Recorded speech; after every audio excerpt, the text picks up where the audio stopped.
369 एकड़ फॉरेस्ट की जमीन में कैसे बन गई इलेक्ट्रो स्टील, मामले की सुनवाई 26 फरवरी को। इलेक्ट्रो स्टील लिमिटेड बोकारो अब वेदांता स्टील बोकारो का फॉरेस्ट की जमीन का मामला उलझता जा रहा है। भाजपा नेता अजय दुबे की याचिका पर मामले की सुनवाई 26 फरवरी को होनी है।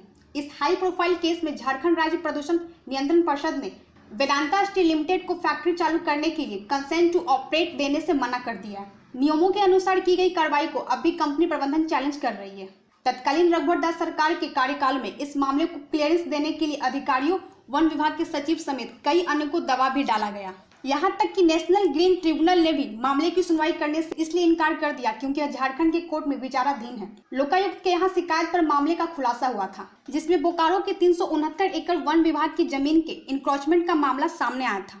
उस समय की मुख्य सचिव राजबाला वर्मा ने भी फॉरेस्ट की जमीन लिए जाने को गलत बताया था। बोकारो के जिला वन पदाधिकारी, उपायुक्त और अन्य ने भी पूरे प्रकरण पर सरकार को अपनी रिपोर्ट दी थी।